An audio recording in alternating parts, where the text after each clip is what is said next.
participants. I have multiple people. So I'm just going to hit the admit all. There's an admit all button. And then I got to keep an eye on this because I'm sure there'll be some people who see it a little late, and I want to give them an opportunity to filter in. As people come in, they should be muted. And I don't care if cameras are on or not necessarily, but it should be muted. So if you're not muted for some reason, please mute, and we'll kind of bring you up to speed as to what we've done. Oh, cool. It pops up as we'll bring you up to speed as to what we've just been talking about a little bit. Can't give a lot of details because there is specific information that's a little bit, like we don't want to name a person. We don't want to talk about a specific dollar amount related to somebody's delinquency or something. We can always talk about, we have delinquencies. We have this much money that people owe, that kind of thing. So for anybody who's just joining, let me hit another button here. If you're just joining in, we've not started the general meeting at this point. This is just kind of a few seconds between our executive session and our general session that we're going to have here. And I'll bring you guys up to speed on where we are. So you've not missed anything if you're just now coming in. And I'm just making sure, I know we just posted this up. I'm sorry for the kind of backwards way of doing things tonight. Generally, what we would prefer to do and moving forward would be to have a meeting at a set time so everybody knows, hey, the meeting is going to start at 7 p.m. Roll through. If we open up the I gotta hit a button here. If we open up the meeting to questions, we allow a Q&A, and then we roll from Q&A into executive session, which is where the board goes offline. So as of right now, I think as people come in, it probably tells you the meeting is being recorded. We are currently recording this meeting, and we'll discuss that as a board in a minute. And I'll bring everybody up. I just want to give it a few minutes for anybody else who's trying to pop in. And then if anybody, can anybody else see the waiting room, or am I the only person that sees the waiting room? Only you. Okay. Only you. So I'll try my best to watch for that. If you see me looking down going, oops, then that's what I'm doing. All right, so I'll just kind of start rolling us through and hit the highlights real fast. We started this meeting at, see, I knew it right as I started. You get Austin in here. So Austin should be coming in. You not missed anything. Literally was getting ready to start. So everybody, thank you for being here. We started this meeting this evening at 7:07 p.m. The members present for the executive session, which are all still here, is Rob, Shanda, Amy, Justin, and Andrea. Oh, here we go. So in executive session tonight, the first thing we did was we had a motion to waive the 5-day notice of a board meeting and hold the meeting today, July 10th, 2024, without notice to the board. The board has a right, essentially, it's to protect us from me saying, hey, we're going to have a meeting tonight. And Andrea's like, I'm out of town. I can't have access to email or anything. I won't be able to zoom in. And we're like, yeah, well, we're just going to go on to the meeting anyways. And that doesn't give her a fair chance. If you see me pausing, it's because I'm admitting people. So the 5-day notice is for the board to be able to have a chance to make sure that they all know there's going to be a meeting and agree to it. So we as a board voted 5-5, which is the only way we can move forward, is that all 5 of us voted yes, we want to have this meeting get started, which I really appreciate because there's so much that we want to jump in on. I know the other board had things started, and I'm sure that the 2 members who came over from that board would like to see, they like to see all of it move forward. We'd like to see some of it move forward. We'd like to discuss whether or not we want to move all of it forward, but really appreciate them being willing to flex tonight and be here. There was some question before we started tonight about why we were going to have a transitional type meeting outside the presence or in the presence of the community. It would be ridiculous of me to sit and frustrate about a lack of transparency for months and then come in and start having a meeting without allowing people to be here. Let me say this. The other side of it is there's nothing that we're going to discuss in the general meeting in the transitional part that we can't discuss in front of you guys. And what we did talk about in the background was any legal matters that the community had going on.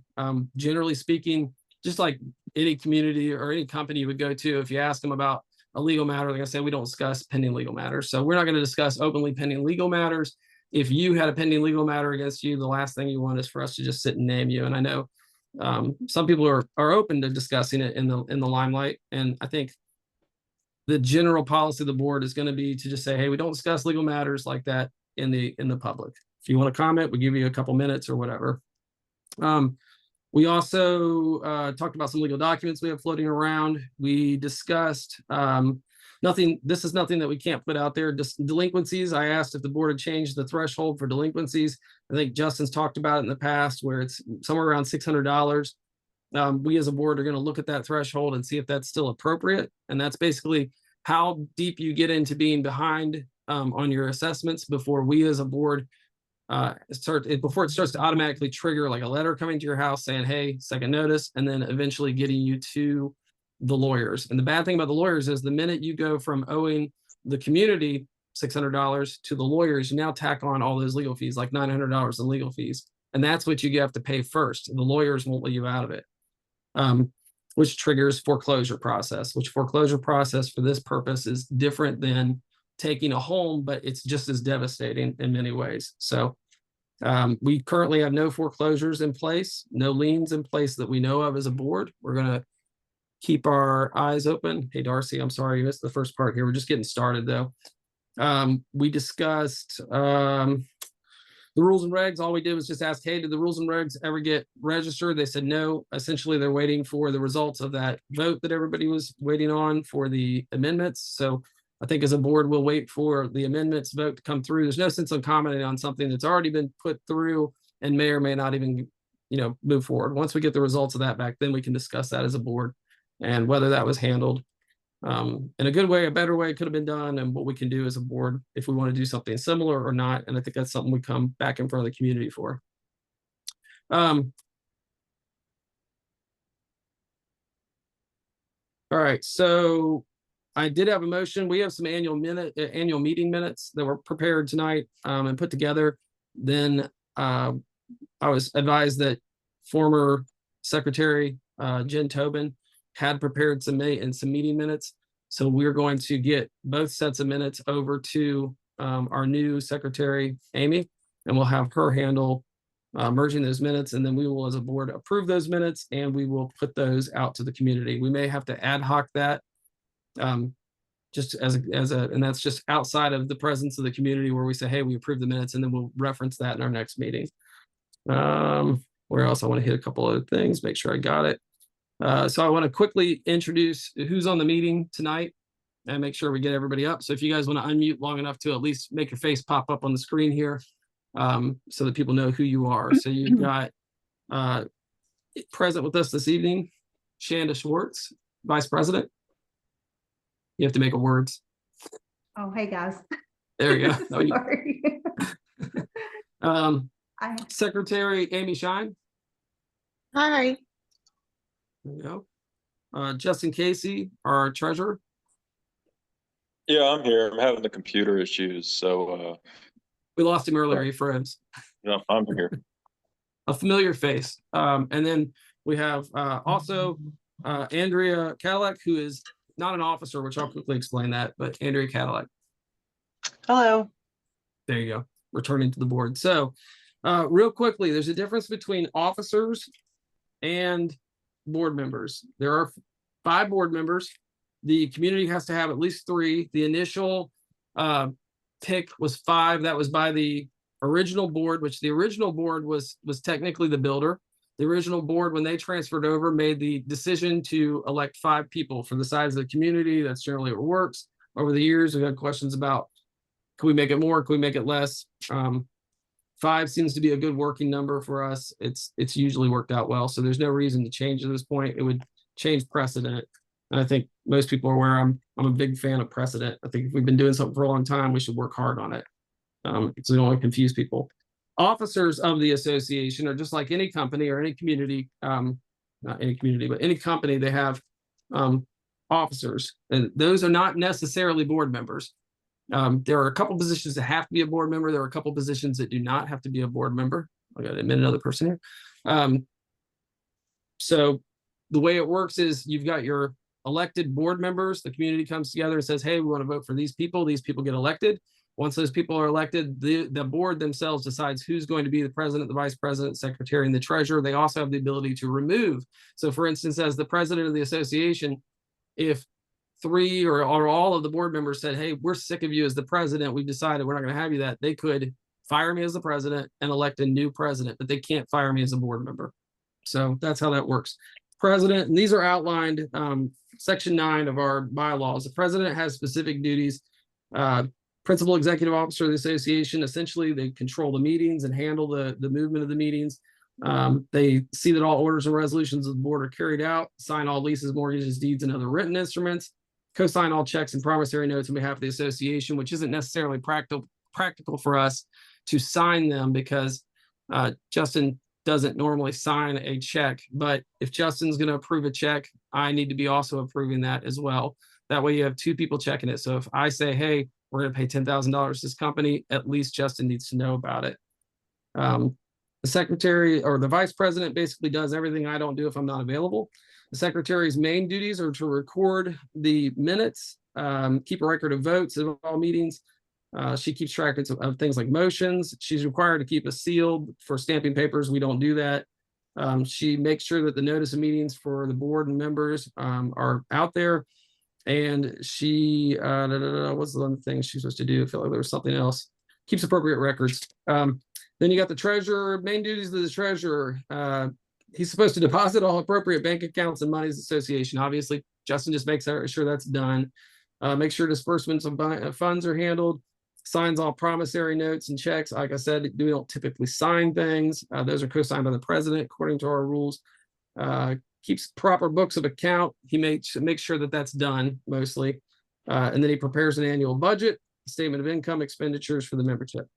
And that's it. So when you hear like we refer to a member at large, that just means that Andrea is not holding an officer position, but her vote counts the same as every other board member. The president doesn't have any more powers than the rest of the board.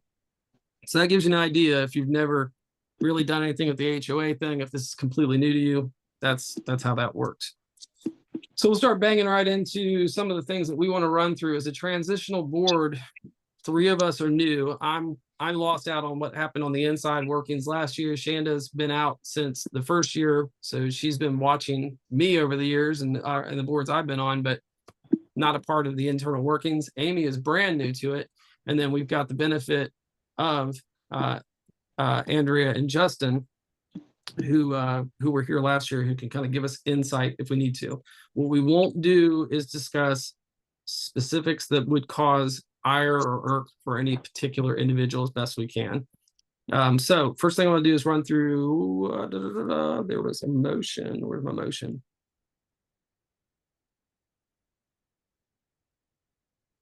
Let's see, I'm going to need to write this out.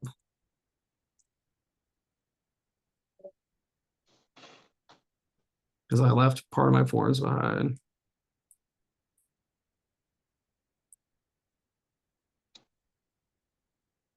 Oop, 2 people in the waiting room, sorry.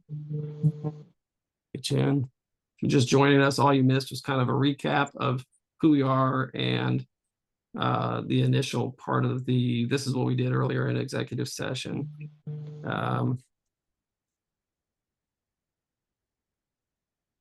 All right, so here's how a vote works.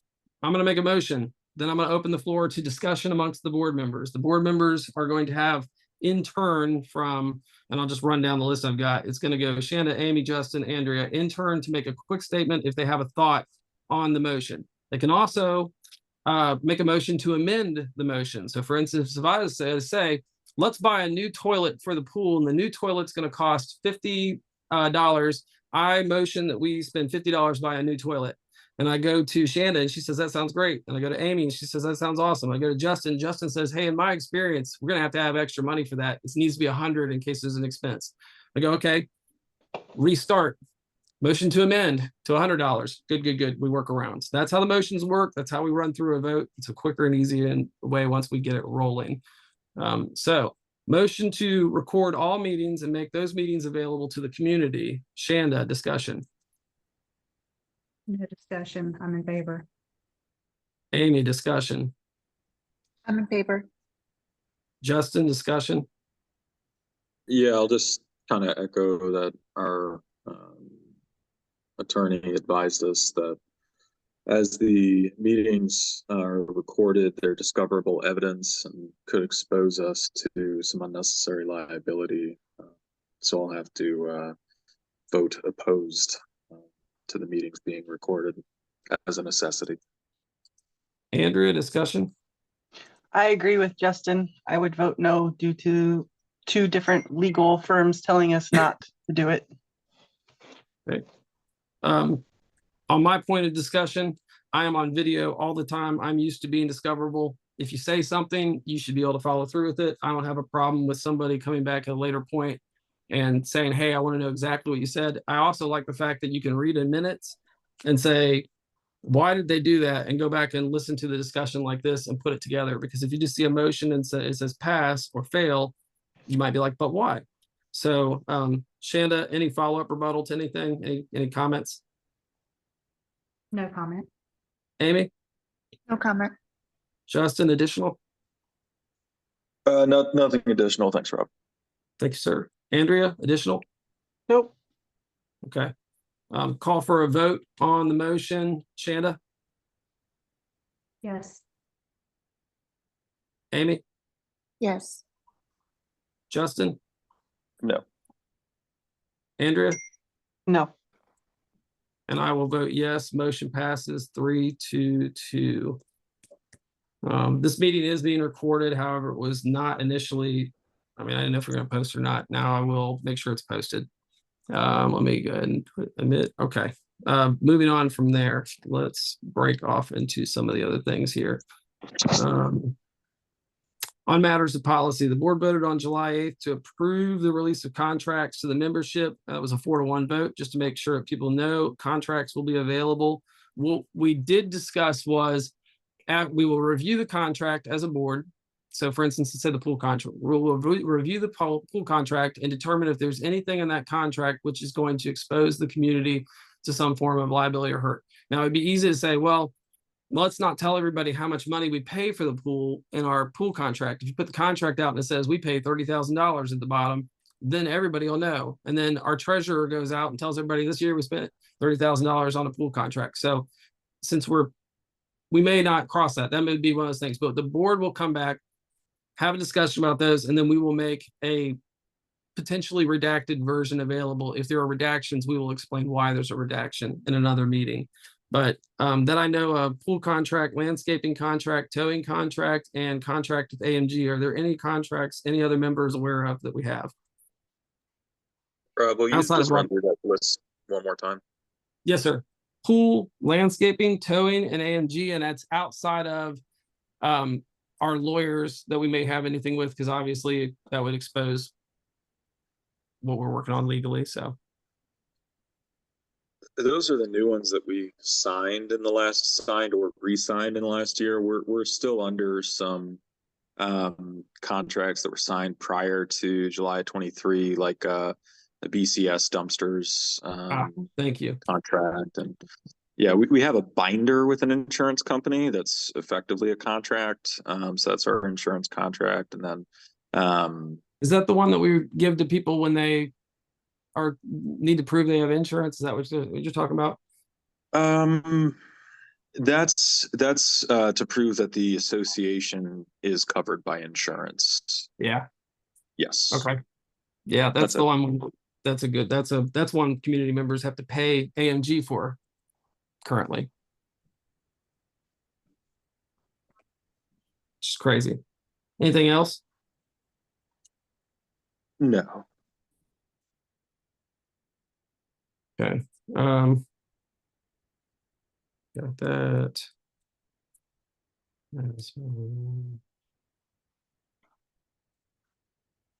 All right. 3-2. All right, we have a new contract with AMG that we were looking at. Why do we sign a new contract with AMG? Because the contract was up and it's good and protects us to have a contract. Okay. Is that something you guys were told by them, or is that something that, because I wasn't there, so obviously I'm kind of, because they tried to get us to sign that for 3 years. So that's why my point of view, I'm like, why do we sign that? Well, that's part of the problem. When we took over the board, right, we weren't given any information into anything, so we didn't know about any of that. And unfortunately, we initiated having the contract signed when we found out it was due. and up. So it's not good to be out of a contract. It doesn't protect you very well if you don't have one. So we felt it better to go ahead and get it renewed. You guys looked at least William Douglas. Did you look at any other management companies? I know you, I just saw it looked like you looked at William Douglas at one point. We shopped around and started to get some opinions, but Been through that process, so I feel your Yep. pain. yeah. This is a reminder. Were there, I guess, did they give you any quotes that were like, did you fall into a point where you're like, oh, wow, this is a lot of money? Or because usually they were higher expense.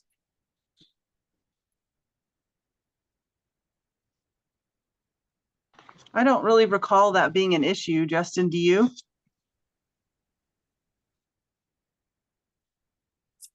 What was the question? Well, Justin- Rob, I guess the thing you have to think of is we took over post-COVID, post increase significantly in the inflation. And so unfortunately, everything went up across the board. And that's No, I one of the got you. reasons the dues had to go up. So I know that it was an increase, but it didn't feel unreasonable to us given how much everything was costing at the time. So Yeah. while it was an increase, there was also this massive inflation increase. And I think we managed to get a reasonable price with them, if I remember correctly. That's what I wondered, is if William Douglas came in and like, not that I think you guys should have changed William Douglas. I'm just getting insight into the thought process because we weren't here for it. And I know that one thing that I know you guys were concerned about was a 5% increase on their contract that was locked in with William Douglas. That's kind of a common thing that happens. Did you guys ever negate that with AMG? Say 5% yearly increase? That would be Justin that would probably know about that more than anybody. Yeah, I think he would probably know. I remember it, I recall it, but I don't remember what the outcome was. Yeah, I was not made aware that these questions would be asked in a public and recorded way, so I didn't have the ability to review the contract. I don't have the contract memorized at this time, but as the meeting continues, let me see if I can open Yeah. the contract. And Well, I know it's an AMG's review that. contract, but I'm wondering, was that a sticking point that did you end up having an argument with them over that or anything? Did you try to avoid it? And I mean, if it doesn't stick out in your brain, then I get that. I know I get that you Jen don't and remember. Petra met, I think, with them and actually had like lunch or a conversation in person. And I think there were some other things that once they came back with it, I recall not liking Yeah. about it overall. So ultimately, the only reason we began to shop to begin with was to check prices, but also, you know, in the beginning Ashley wasn't maybe as responsive with AMG, but once she hired her assistant, it's been awesome. She's been very responsive, very helpful, and she's been great. So we've had no issues. Shelby was much better about helping out with that. Justin, did the monthly fee, do you remember, and I don't remember from the budgets, I didn't have it in front of me. Do you remember, did AMG's pricing go up this last year with you guys? Yeah, so right, from memory, I don't have if you want to submit questions previous to these meetings, I can be more prepared. No, that's okay. And to be quite honest, I knew we didn't have time to put the meeting, to put out the questions so you could get prepared. So this is more of like a totally off the top of your mind. If you remember, like, oh yeah, they were talking about an increase, and that was one of the reasons we were like, you're gonna have to look for another company. And then you decided, no, it's not worth trying to switch, because anybody who's never, because one of the things I can see so many people coming back and saying later on is, why didn't you guys get rid of AMG? Well, from experience, I know that's not an easy process, and it's expensive because there's startup fees that you have to go through and new contracts have to be signed. And this is, again, out with people not having insight as to where you guys were last year and everything you were dealing with at the time. It would be unfair to put on you like, well, why didn't you just change the management company?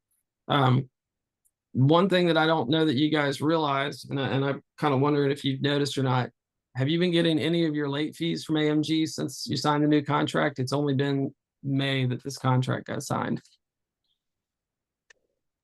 Right, so we signed the contract on May 2nd, and we don't have June financials yet, so there's not enough history to make a answer to that question. It's something we'll need to circle back on because we negotiated 50% of the fees to us and 50% to them back in the day. They take 100% of the fees under the current contract, and that was what they tried to do back in 2013. It's standard across all management companies, but it's something we as a board are going to have to monitor because we may have to push back to try to get that. Which the good thing is you guys didn't sign this contract till May, and it's only good through the end of the year. But we're locked into like this 90-day bubble thing with them and stuff. So as a board, we need to just be reactive to it or proactive with it and think about it. Like I said, I have the benefit of I looked at this contract a bunch of times over a period of time because they attempted to get us to sign it over and over because they wanted us to go to this like boilerplate contract, new corporate stuff, and it bakes in things like 0 site visits. So not that you guys need them, not we've used them too much in the past, but it does that, and then it also takes away the late fees. So it's a joke of like, you go, well, what's the point of charging people a late fee if it's just going to go to AMG? And but it also says in here we'll charge a minimum late fee. So they lock us into making people pay a late fee, and then it all goes to the management company, which is that would make me mad as a member. I'd be like, well, if I want to pay a late fee, I at least want it to be available because I think in the past we've chose as a board to give it to the social committee since it's not dues and it's only one of those things we could do. So I think as a board, that's something we need to look at. One legal matter that we might have to put in their face is, Justin, I see that you signed this contract. Is that right? Yeah, as a representative of the board, I signed the contract. Okay, well, the good side is you're not legally allowed to sign contracts as a treasurer, so we can hold. I want to make sure it was your because it's just initials. It looks like it's your initials, but I'm assuming David wasn't. He didn't sign or something because he wasn't going to and stuff on there. What is the problem with the contract or with AMG? The problem is that they got you guys to sign an updated contract. They gave away money that is frustrating that we want to get back from them. For as a board, we want that money back. I mean, them having our late fees is frustrating. I don't know how much, and I'm not going to put Justin to a number right now, but I know we collected a decent number of late fees each year, and we would usually figure out something to do with that money. So that's money the board would rather have access to. Before they only got 50% of it, but now they're getting 100% of it. So we have to stop that. The treasurer or the president or an officer, representative officer being able to sign contracts is something we were advised on by AMG. So if there was an issue, that's even better. That's even better then. Rob, Good. Rob, if there was an issue with the validity of the existing contract that we re-signed into in May of 2024, that's something that we would spend money at law firm Carolina's basically advising, having them advise us on whether that's a valid contract. No, we don't have to do that. We don't have to do all that. You don't have to do that with them. I'd like a motion anyway. If we're going to go back to AMG and try to get them to nullify a contract that we signed in May of 2024, I think that's something that we should be in agreement on as a board, given that the previous 100%. 100%. That re-signing with them. No, 100%. That would have to be something we bring as a board and a separate. And you're dead on with that. Where we bring it as a motion as a board to basically say, hey, we're going to leave AMG. We may have. The problem is we may have to be prepared to leave AMG, and it is what it is, or at least justify why we're not going to leave AMG. We have to explain that because I would be asking as a member, why did we give away this money? And if we go to 3 other people, they cost twice as much as AMG, and they want the same thing. Or we go back to AMG, and it's something we need to approach. And I know it's something you guys didn't know about before, so now you do, and it's out there so that we're not digging around at it or nothing like that. But yeah, no, it's not something you just do on a whim, obviously. So I also have some numbers here for the late fees since we're talking about them. In 2023, there was less than $2,300 in late fees that we collected as a community. that I guess purportedly would be going to AMG. So we're talking about very small dollars in the scheme of the 308,000 that we collect from assessments. How much does a town homeowner pay per month? $215 a month. I don't have a calculator in front of me, but that's a significant amount in my book. So I want that $2,300 back. It is 1% of our overall. I would call that insignificant, but I hear your point. Well, it's also the benefit of that too is our bylaws or well, I think it's our bylaws say that basically we can only spend money on these things. So like if somebody comes in and says, well, we want to spend money on a pizza party or help out with the social committee, we're really limited on what we can do. Unless we're buying like assets and stuff. Like I think the board bought the sign for the front or buying like stuff like that we can do, but we can't like chip in on a dinner or something. But we can do that with late fee money because that's not assessments. And that's what I was meaning to say, it was assessments. So we can spend that money. So that's a benefit to the community if we want to do it. And I know previous boards have voted to do that with certain monies. So it is a benefit. I think it's worth a discussion with AMG. And we just have to see where we're going with it. No, I don't think we make that vote tonight by any means, but something we need to start looking at. The community would not be financially unhealthy without that money or with that money. If $3,000 makes or breaks us, we're in hot water as a board. That's all I'm saying. Disagree. I don't disagree with that. That's a valid statement. All right, website. We've got updates going on our website again. We'll try to get that updated with new information.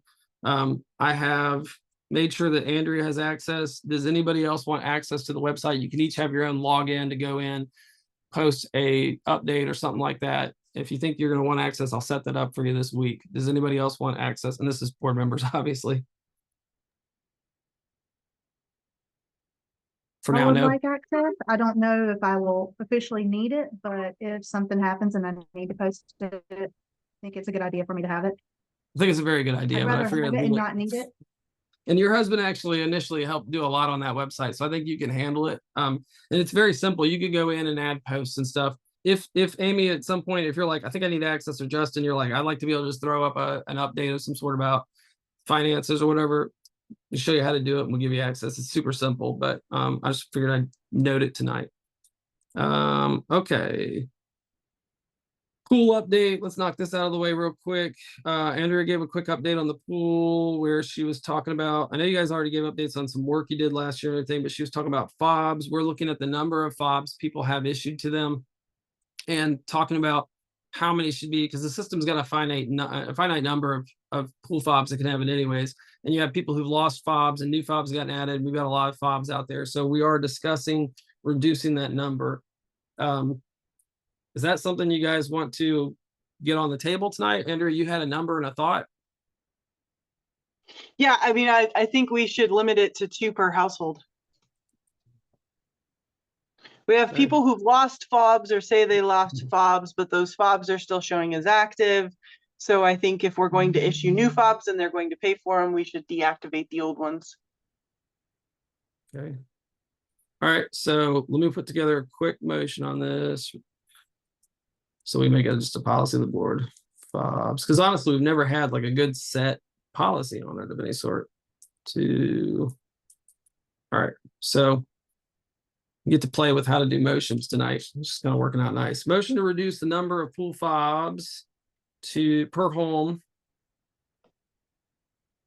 to 2. So that's going to be the motion. So I'm going to amend the motion. I'm going to amend the motion to, I recommend we change the number to 3. So only discussing the number real quickly as an amendment. Shanda, thoughts on that discussion? 2 or 3 is what we're talking about.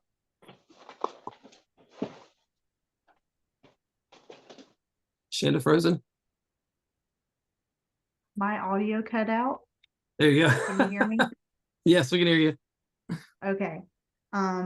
So I just want to make sure, like I said, my audio cut out. So we're discussing whether the number should be 2 or 3 right now.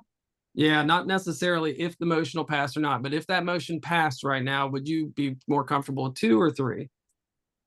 I personally like the idea of 3, just because like I'm thinking of, parent 1, parent 2, and then, like not a child, but like maybe an adult, third adult who lives in the home, or like a teenage, not child, but a teenager who lives in the home. I don't know. I feel like 3 is a good number though. Amy, any Because I'm thoughts? thinking of like my Oh, my sorry. personal situation, where me and my spouse lived here, and then we also had a roommate who lived here also for a couple of years, and we wanted them to have access to the pool as well. Okay, Amy, thoughts on the 2 or 3? I would like to keep it at, or I'd like to see it at 2. Okay. Justin, thoughts? Yeah, either is fine. So he's no real thoughts on it. Okay. Andrea, thoughts on the 3 or the 2? Now that I you've heard say others. 2. Some neighborhoods you only get 1 key and that's it. So I would be more comfortable with 2. 3 just makes it a little more messy. But you haven't stated what your reasoning is to do 3 instead of 2. Oh yeah, I was going to circle back to me. Thank you. I appreciate it. I'm using my same list over and over. So my thought process is kind of similar to Shanda's. So over the years, I also know that over the years, entering the fobs, I let people buy the fobs they needed. So you had some households where there was enough people in there, they wanted a fob for like every person, and there was no restrictions. And then we had people lose them, and I started trying to reduce the number down to 3. So that's why I kind of ended up in the area of 3. In my household, I have three family members. Generally speaking, I think most of the times you can't find one fob and then you find it a day later because it's somebody's swim bag. So if my daughter goes up to the pool and then we're going to meet her later, or it's nice to have that extra fob. So that's my thoughts on a 3 fob system. But obviously, I mean, I'm gonna throw that up for a vote next. So with all that in mind, real quickly, this is only a vote on the motion to amend the number to 3, not on the actual motion. This is how it goes. So calling for a vote on the number 3 instead of 2. Shanda? Yeah. Amy? No. Justin? Sorry, what is the question? This is a motion to amend the motion to 3 instead of 2. It's not the actual motion. We can still vote down the motion and just run with as many fobs as you want, but this is whether or not you want to amend it to 3 or 2. That's like 2 derivatives. You got a motion of a motion. Yep. It's a motion to amend a motion. I will throw my lot with you, Rob, on whatever you vote here. Just go ahead and cast my vote there. All right. So Justin's going to be a yes to the 3. And Andrea, you want to stay with 2, or did I Yeah. convince you? No, I think I'll stick to. All right, and then I'm going to be a yes. So that was, if I remember correctly, that is a 3-2 on the amendment. So the motion is reduce the number of pool fobs per home to 3. So that would be that is the final motion in place. So quickly calling for any further discussion on that motion, the full motion, that we're going to actually put a motion in place that reduces the number of pool fobs that one household can have to 3 fobs only. Shanda? No additional discussion. Amy? And I have nothing else. Justin? No, thanks. Andrea? Nope. Okay. The last thing I will add is I want to consider the fact that if we do this, and I guess what I'd ask Andrea, since she's going to manage it for us, are we going to reduce this moving forward, or are we going to go in and shut off if people have 5 pool fobs and they're actively using all 5? Are we going to turn off 2 of their pool fobs?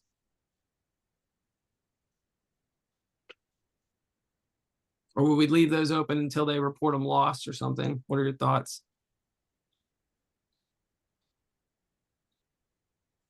I'm fine with it being a go forward basis, but if somebody has Okay. 5, I don't know, maybe we should go back and look at it.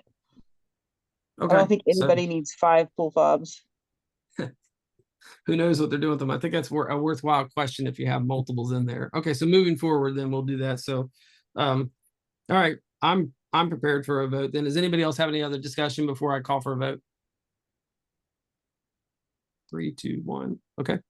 Shanda, vote for a motion to reduce number of pool fobs moving forward to 3. Yes. Amy? No. We didn't trick you. That's good. Justin? I've long since been tricked on this particular motion. What is the motion? The motion is to set a policy that reduces the number of pool fobs to 3 pool fobs per home. Yeah, that sounds good. Thank you, sir. Andrea? Yes. Tough one for Andrea because you get your reduction. Yeah, it's a good call. Yes, and I will vote yes as well. Will not abstain. So that's going to be a 4-to-1 vote to reduce. So we are putting a motion in place to do that. So Andrea, moving forward, that's your marching orders on that. And I will just record real quickly that we had a 3-to-2 on that. Thank you for bearing through that. All right. We do have some social committee members, and they are not associated with the board still. That is a separate entity that does things in the neighborhood of their own free will, volition, and they love doing things in the neighborhood. That is correct, right? Yep. And I believe is Petra still the head of that for the most part? I think Chrissy and her usually did it, but does Petra run it? Who runs that, or how do they Yeah. do that? Petra's running it. Chrissy and Jen help. Okay, so Petra, are you on the call? Can you unmute for just a moment?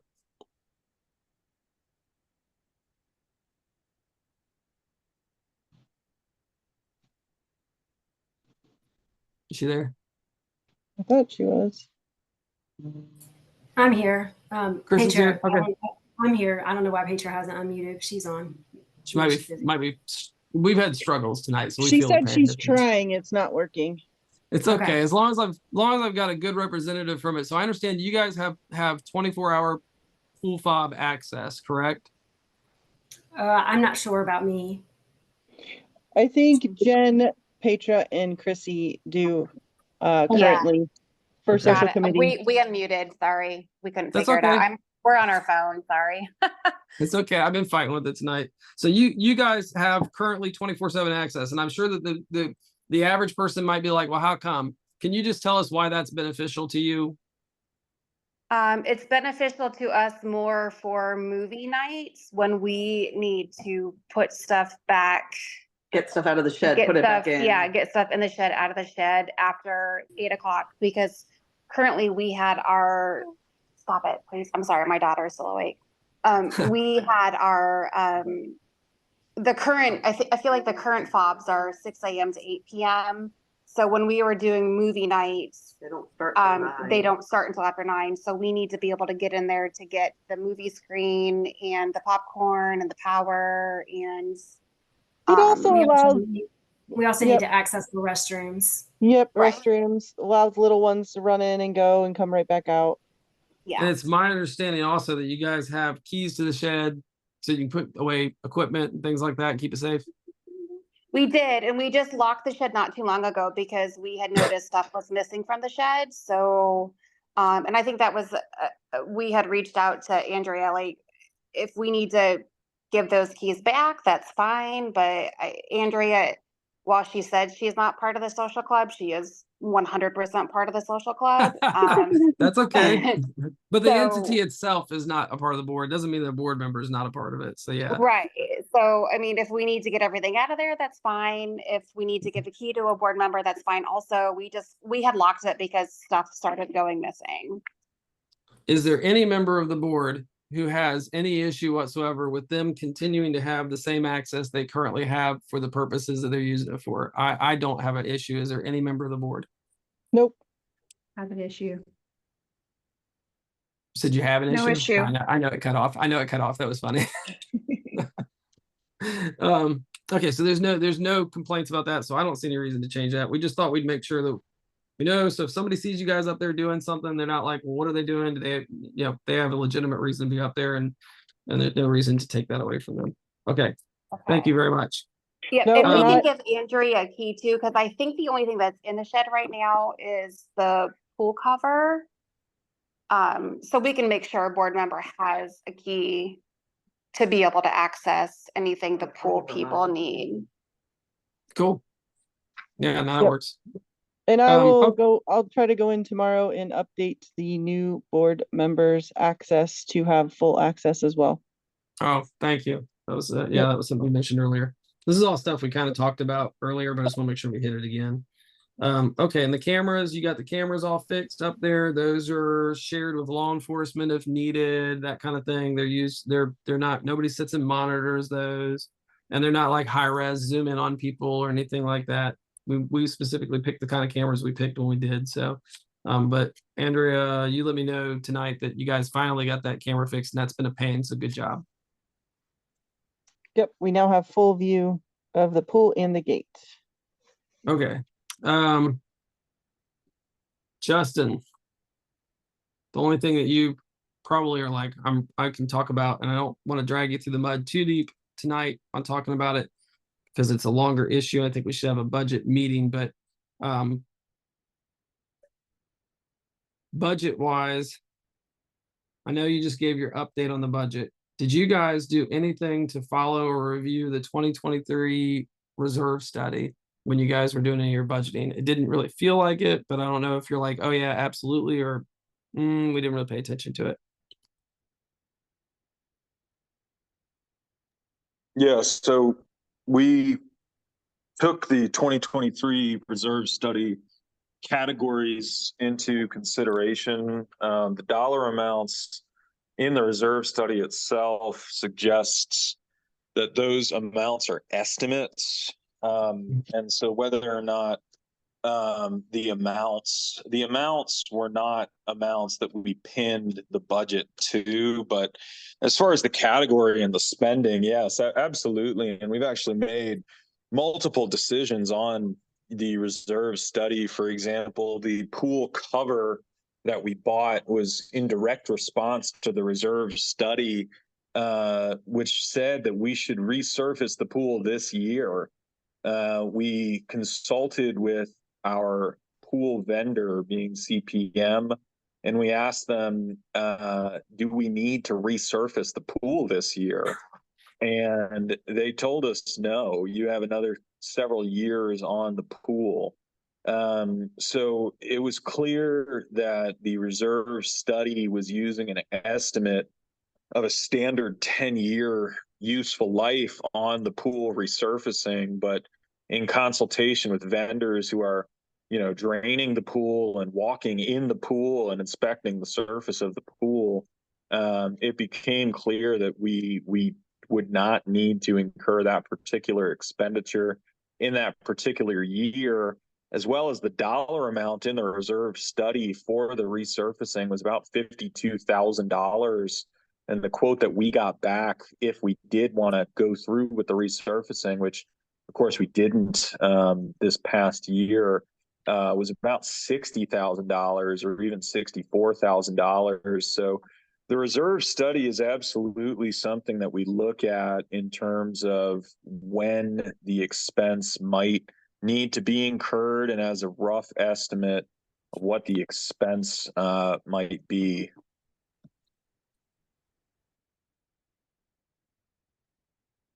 So you guys looked at it as estimates. Okay, that's what I wanted to kind of like. Where are we with reviewing it?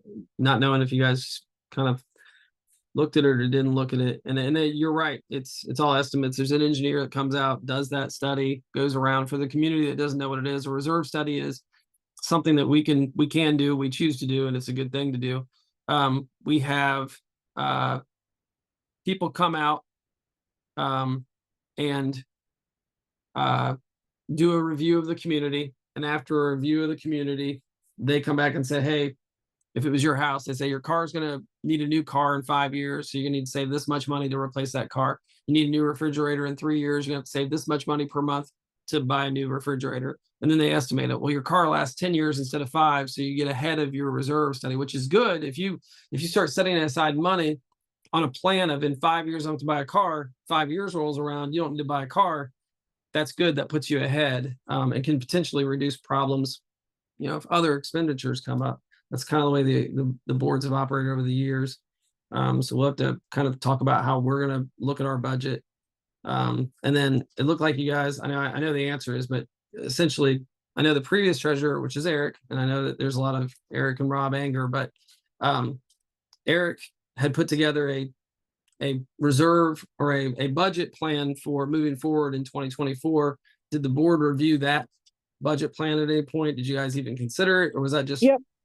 We did, but Rob, you guys did a great job of saving money. We have more money in reserves than most communities, if not all of the communities around us. We've done our research. We Nice. have plenty of money. We have done a great job. However, the old board did not spend a dime to do anything to fix it, to keep it up. We had to fix a lot of Band-Aids and repair a lot of Band-Aids that had been done over the years that turned into electrical hazards and things like that at the pool. The point of an HOA is balance. You have to spend some money and you have to save some money. The pool furniture looks like crap. That is worth replacing. The lights at the beginning of the neighborhood needed fixed. It gets really dark out there at night. Things need done at the pool. We can't not spend money. We have the money. We've saved greatly. We have invested the money well. We should be able to do both. Yes, no everything argument. has been Yeah. considered. We did our research before we did anything. We did multiple bids when we needed to. But we needed to spend some money this year because the neighborhood is falling behind and we needed to fix some things, and that's what happened. Are we done? No, there's more that needs done, unfortunately. Is it a lot? Hopefully not. But I mean, the reality of it is there has to be a balance. We pay dues to keep up the neighborhood, right? The townhome owners, yes, they have to pay more, but they deserve to have landscaping, right? I mean, that's just kind of what it came down to. So you guys were trying to address the deferred maintenance that you Yes. found throughout the neighborhood. Yep. And literally, I Absolutely. mean, to your credit, almost quite literally Band-Aids in some cases, like the pool button, access button, that was a couple $100 purchase, like right before we handed off the board. And that was a temporary fix that you guys had to take care of almost immediately, if I remember correct. Yes, we did. Yep. And I think know you there had to was, jump in on that. yep, before the pool opened this year, we had to fix an electrical problem in the pool house that was quite literally a fire hazard. That was fixed. The pool button was fixed. And then obviously the crack happened last summer, so that had to be fixed. We couldn't open the pool without fixing that. But we didn't get to the pergola and we didn't get to the bathrooms. I know people have already complained this year about the bathrooms, but now that the pool is open, when can we get it done? I'm certainly not going to get up at 4 a.m. to go pressure wash them, wait for them to dry and try to paint it before the pool opens. I mean, that's not realistic, right? So, we were going to paint the doors ourselves because that is quite an easy project and one that we don't need to necessarily vendor out. The pergola probably needs to be vendored out because it's going to have to be stripped before it can be repainted because of the peeling. And it probably needs some repair before it would be painted. So that one is going to be a bigger project and it couldn't get done this year either. But that is something that needs to be addressed before the next season, right? Good. No, it's good. It's good for us to talk about it now, so that as we start talking about spending money later, people aren't going, well, what the heck? I thought they were trying to save or fix or whatever. And it's not necessarily about, I agree with you on deferred maintenance that needs to be addressed. And there should be money in reserve specifically for things. And if there isn't, then we need to look and go, well, why are we not saving for these things? But there should be money in there. Right. But we made sure that when we budgeted deferred maintenance and fixing things that we were not going to touch the reserves. That was very passionate for all of the board members, was to not touch those reserves. We have plenty in reserves to not save another dime for a couple of years if we really didn't want to. We wouldn't be behind. I mean, even if we had to replace the pool and still do some townhome maintenance, we have plenty of money in there. I think with the way that it's invested now, it'll continue to earn at a good rate. That again, if we deferred putting money in there for a year or two, it wouldn't be a big deal. And that is just with our own studies and finance knowledge and doing our research of other HOAs and what's out there, and understanding how the insurance works on the townhomes and what things might occur that would be insurance worthy versus what would come out of our pocket. So I think, moving forward with looking at the budget, we'll break that down together as a group. We'll come in. I think that the fundamental difference from the different boards, and something that I would like our board to look at, and Justin's a part of that. Obviously, I know it was Justin's kind of breakaway, but it seemed like we started to move towards more of a merging of things at one point, and I know you guys kept things separate. I think you guys saw that there was a lot of push community wise and frustration with the whole let's just shove the money together, and I think reasonably you guys were like, this doesn't seem good. I would disagree based off the numbers I've looked at over the years, but not a finance guy. I listen to the finance guys, so I'll listen to Justin. I know we'll talk about the finances as a group and we'll look at it. So for anybody in the community is like, what's going to happen with the money moving forward? That is a much larger separate discussion. I think we need to schedule specifically a budget meeting where we really sit down and we really as a group go over the numbers and look at like how we're viewing the community, because the way I see the community, to make it really simple from like, and I'll throw my thought process out there and then we as a board will talk and everything. But if people are wondering like, well, where's Rob on this? What's his complaint? The townhomes are 64 townhomes. There are 231 single family homes. There are expenses everybody in the neighborhood pays for, and that comes out of everything the single family homes pays goes towards those everybody expenses. And a portion equal to what the single family homeowners are paying goes to that big budget. The additional money that the townhome folks pay over what we pay as single family homeowners is for townhome reserves and their operating costs. That is my view on it. I don't pay for anything that fixes anything in the townhomes as a single family homeowner, and townhomes don't mow my lawn or fix my siding or have anything to do with my roof repairs. That is my fundamental view on it. And that's where I think we differed a little bit. Not to Justin, and feel free to correct me, but if Justin's true thought process on it, I believe from listening to him talk originally when we talked about it, was there are 295 homes here. We take every bill and divide it by 295. And I might be completely off on it, but I think that's where we're fundamentally like, we were struggling. I think Justin came down on that, and I need to come into line of sight is what we're looking for. And correct me if I'm wrong on that, Justin. Yeah, Rob, thanks for the opportunity to speak to this. Right. So in the original finance update meeting that we gave in October of 2023, there was an overview of the community's finances that did not get into the particular level of detail as to how much money does the townhome side have versus the single family home side. But in the last several months, right, since then, I just want to assure the community and talk about this, that every dollar that a single family homeowner contributes is tracked through either the point of expenditure on a single family home side expense or the single family home reserve. And the townhome dollars are tracked through to townhome side expenses or a townhome side reserve. The money is totally kept separate. So you can look at the community in a number of ways and present the financial information in a number of ways. And certainly in my appendices slide, my total cash slide, that pools the money. But then for a couple of the other appendices slides, it kept the money separate. So Rob, I'd be happy to have however many, executive session conversations or public conversations about how we account for keeping the money separate among the single family home and the townhome. And then also just to Andrea's point, Andrea, I'm sorry, there's like 4 different ways I could pronounce your name. Andrea, but right, there are communities with like almost 900 homes, right? Between townhomes, single family homes, and there are even multi-family kind of structures like apartments that somehow are covered by the condo insurance that the single family homeowners also have. So our community is not as complex as some that are out there.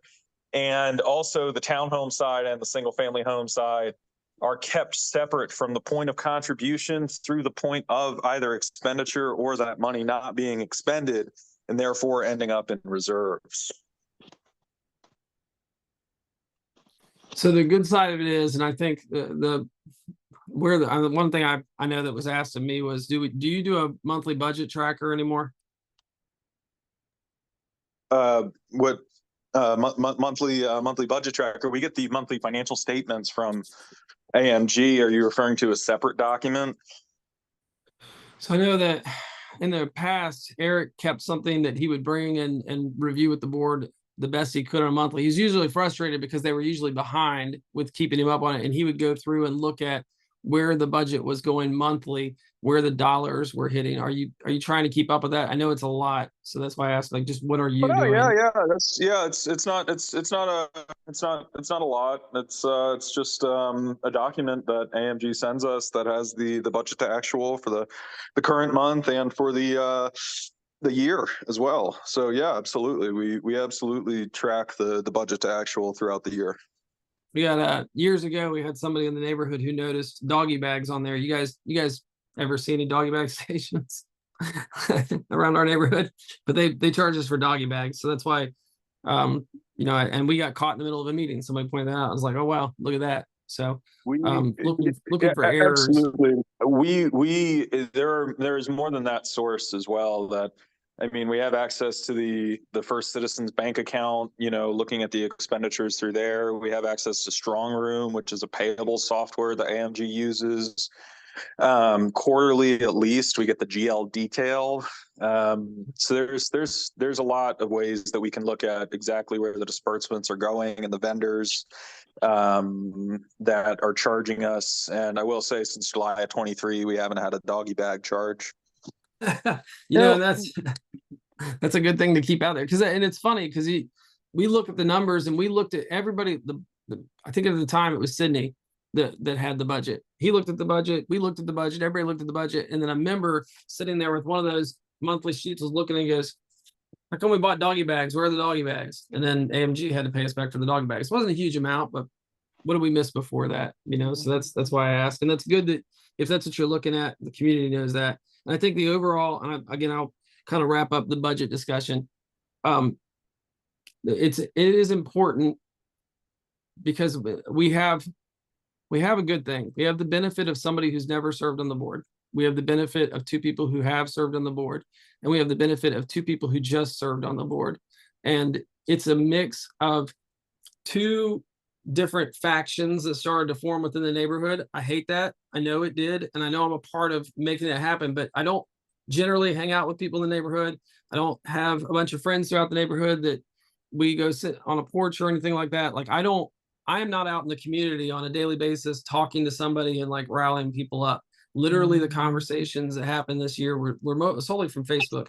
And what I want to do is recognize that there is a large group of people who were very happy with the way things were last year.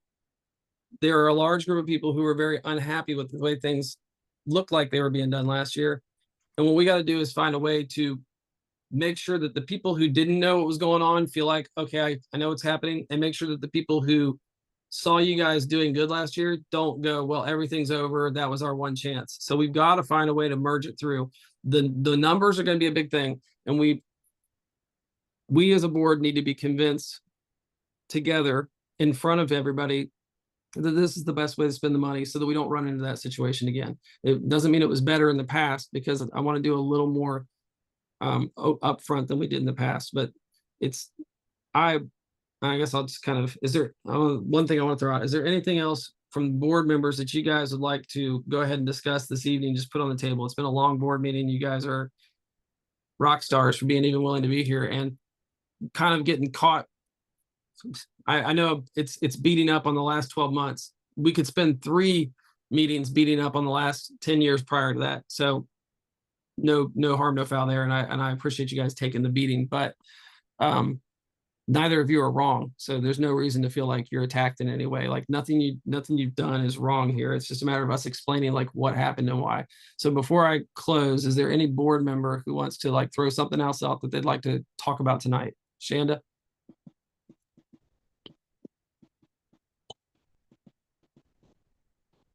You have no sound. Oh, there you are. Now you're back.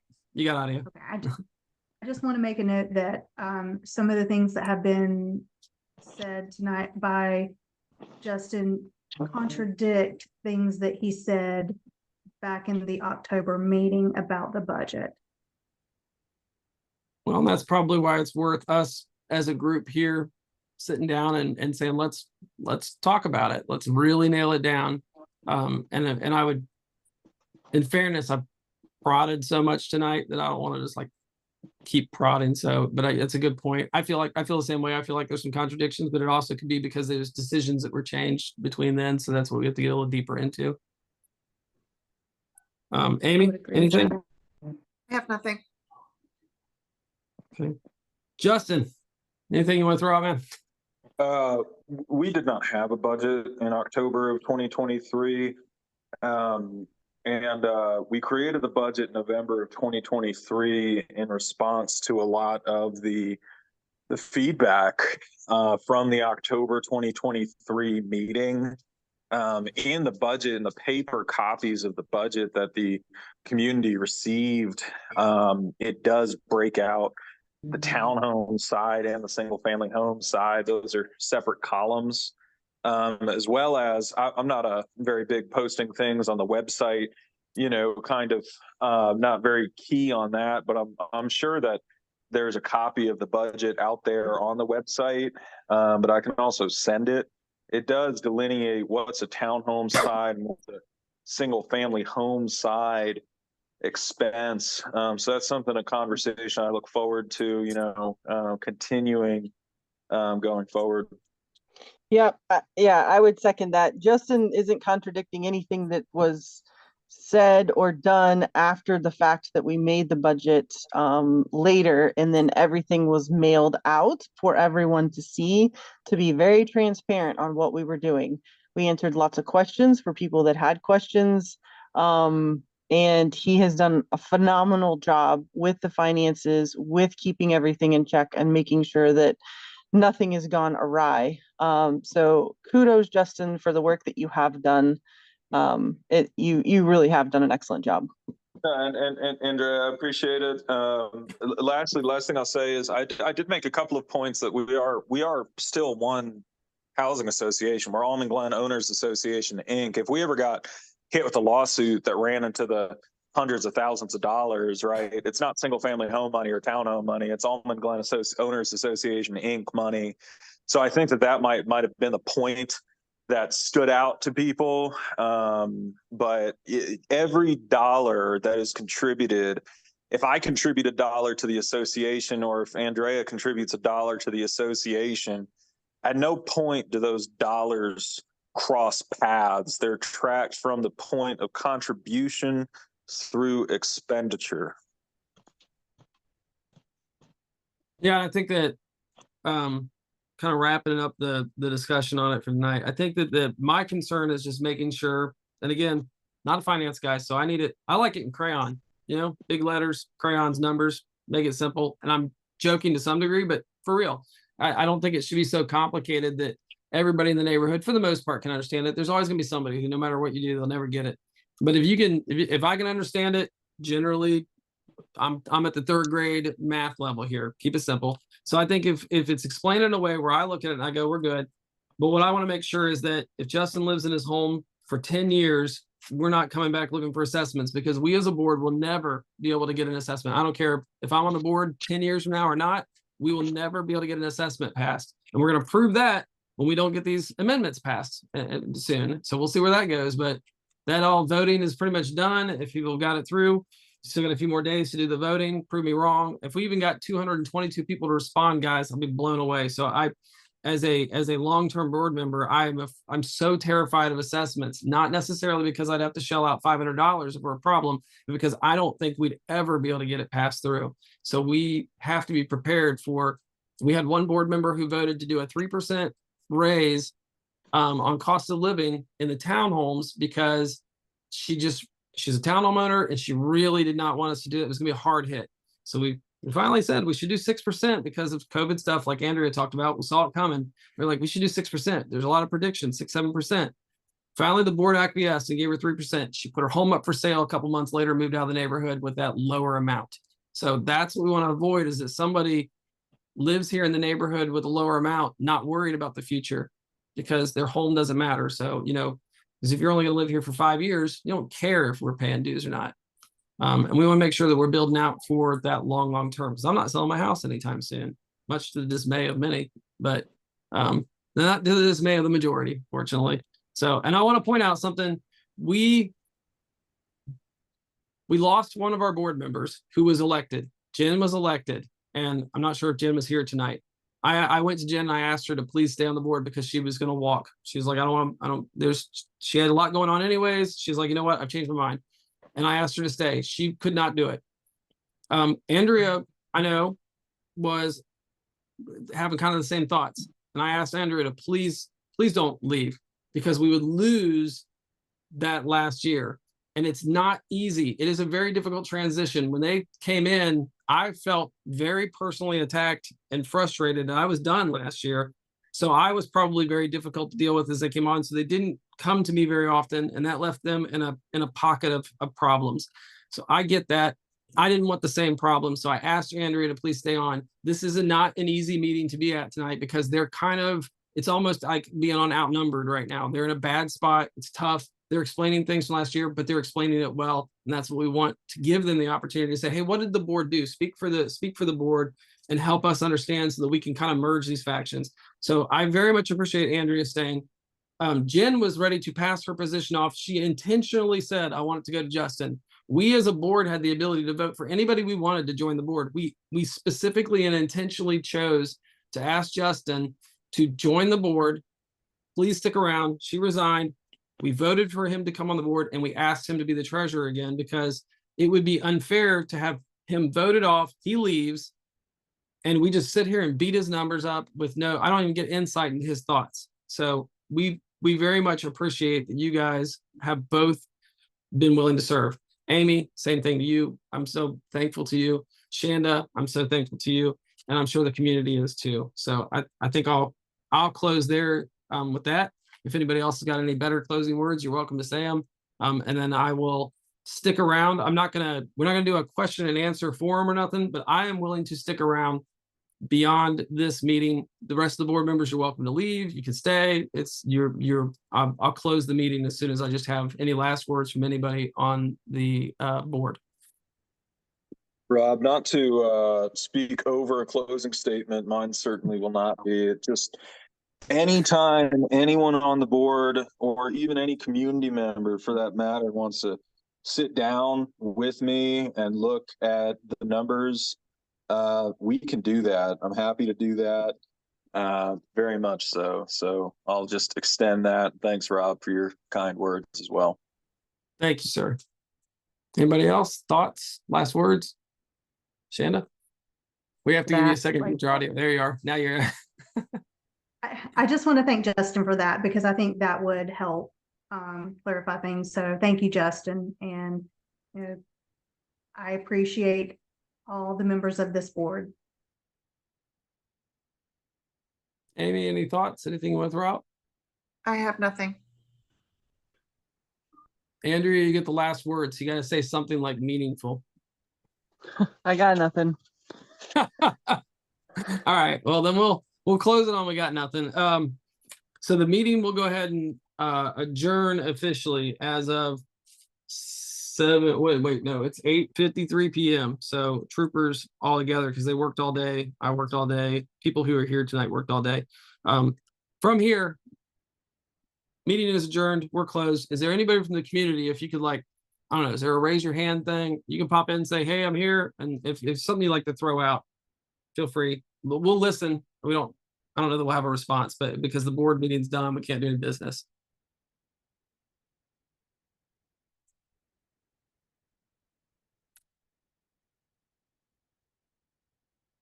Don't be shy. How many people are on this chat right now? There's 22 people in the room. Oh my gosh, Mary, I forgot to admit Mary. I didn't see her before. Mary, I'm so sorry. The meeting will be available. Video recording. I didn't see that you were in there waiting to come in. The whole meeting's available on video. We have adjourned the meeting, but we are open to if somebody just wants to make a comment or something. We'll open it up for a comment. If you go super long, we'll be like, all right, you said enough. But anybody got anything? Do you know when the next meeting will be, and will they be held bi-monthly like they were before when you were on the board, or?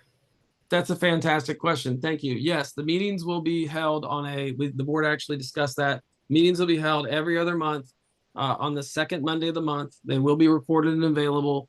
And then not to exclude any special meetings. Like if we say, hey, we're going to put together a budget meeting, and we'll try to do a better notice than just, hey, throwing it up on Facebook. I mean, the recording will help tonight, but I would like to make us more available. So yes, that's a good question. Thank you. And when's the first one that you're going to have? Would it be in September?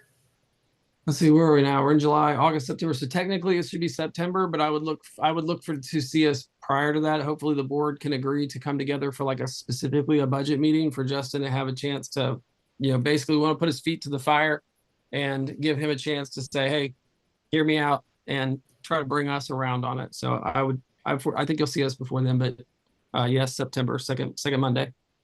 Okay, can someone just let me know? I update the message board still, and supposedly no one reads them, but I still update them. So I read them. So yeah, I will absolutely. I've been told that nobody reads them, but I still update them. I updated the website today, but yeah, we'll let you know if okay. there's if a budget meeting or something pops in the meantime. Yes, ma'am, we will definitely, and thank you for doing that, by the way. That's Chrissy, by the way. Yeah. Okay. Thank you. Yes, ma'am.